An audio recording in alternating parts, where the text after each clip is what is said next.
శ్రీ గణేశాయ నమః, శ్రీ సరస్వతి నమః, శ్రీ గురుభ్యో నమః. భక్తులరావు వ్యాస ప్రోక్త మహాభారత ఇతిహాసం యథాతథంగా చెప్పుకున్నాం. ప్రతి శ్లోకం దాని అర్థం.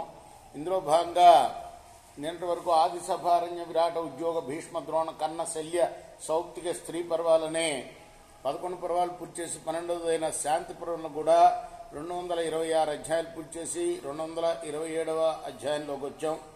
ఈ అధ్యాయంలో కూడా మనం నిన్నటి వరకు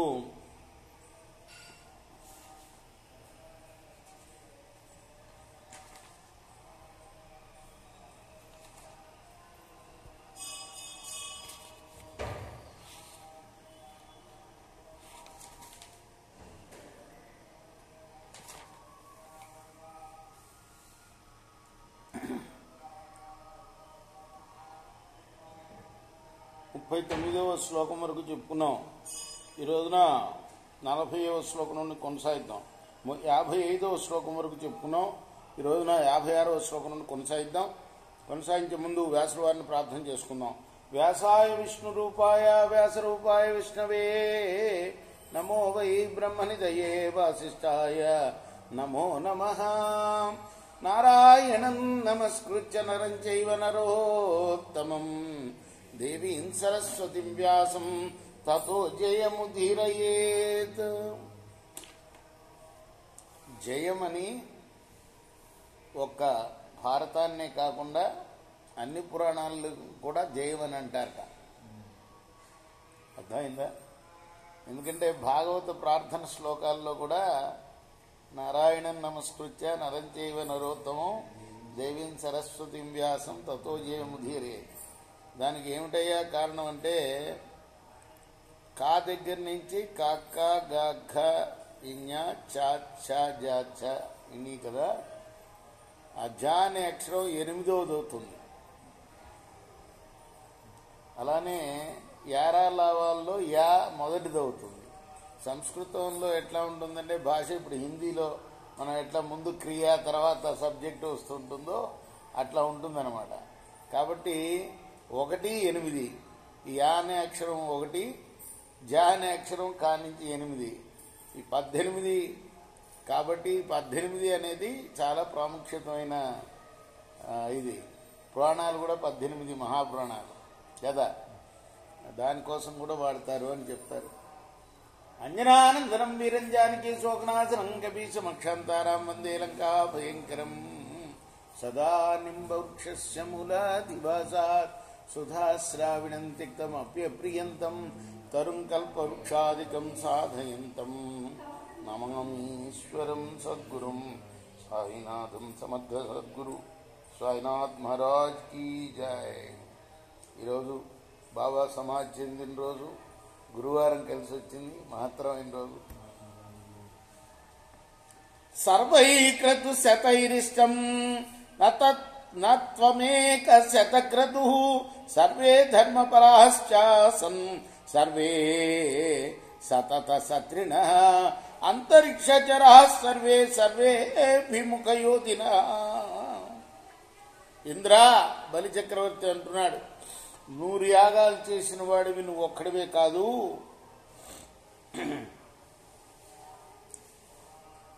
ఇంతకుముందు నిన్న పెద్ద లిస్టు చెప్పాడనమాట. రాజుల పేర్లు నేను చెప్పుకున్నాం. వాళ్ళందరూ కూడా శతక్రతువులు చేశారు, 100 యాగాలు చేశారు.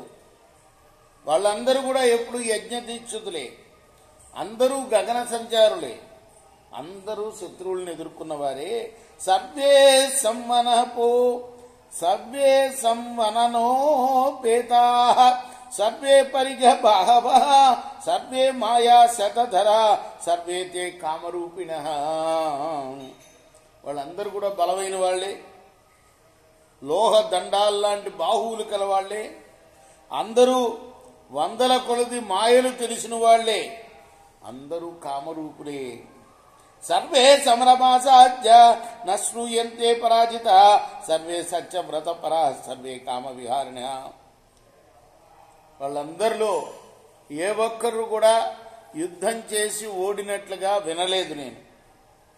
అందరూ సత్యనిష్ట గలవారే, అందరూ స్వేచ్ఛగా విహరించిన వారే.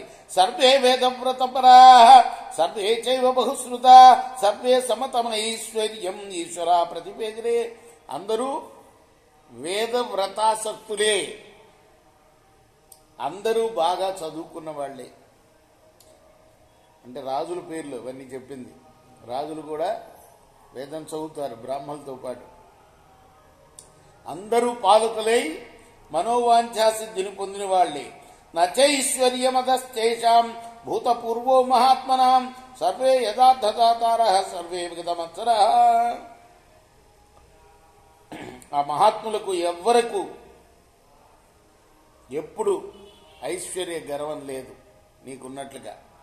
బలిచక్రవర్తి ఇంద్రుడితో అంటున్నాడు. వారు యోగ్యతను బట్టి దానం చేసేవాళ్ళు, ఈర్ష్య ద్వేషాలు అనేది లేనివారు. సర్వేషు భూతేషు యథావత్ ప్రతిపేదిరే సర్వే దాక్షాయిని పుత్ర ప్రాజాపత్య మహాబల. వారంతా కూడా సర్వప్రాణులతోటి తగిన రీతిగా ప్రవర్తించేవాళ్ళు. వాళ్ళందరూ దాక్షాయినికి కశ్యప ప్రజాపతికి పుట్టిన బిడ్డలు, మహాబలశాలు. జ్వలంత ప్రతిపంతస్య కాలేన ప్రతి సంవృత త్వం చైవేమాం యదా భుక్త్యా పృథివీం చక్షసే పునః న శక్షసి తథా శక్ర నియంతుం శోకమాత్మనః. అయితే వాళ్ళందరూ కూడా కాలానికి లొంగిపోయిన వాళ్లే.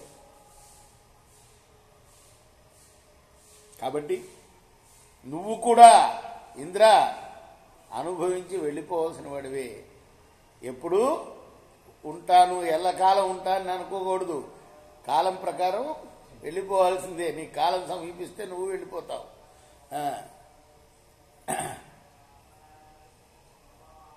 అప్పుడు నీకు కలిగే దుఃఖాన్ని నువ్వు ఆపుకోలేవు. ముంచేచ్ఛాం కామభోగేషు ముంచేమం శ్రీభవం మదం ఏవం స్వరాజ్యనాశే త్వం శోకం సంప్రసహిష్యసి. కాబట్టి కామభోగాల మీద కోరికను వీడి ఐశ్వర్య గర్వాన్ని వదిలిపెట్టు.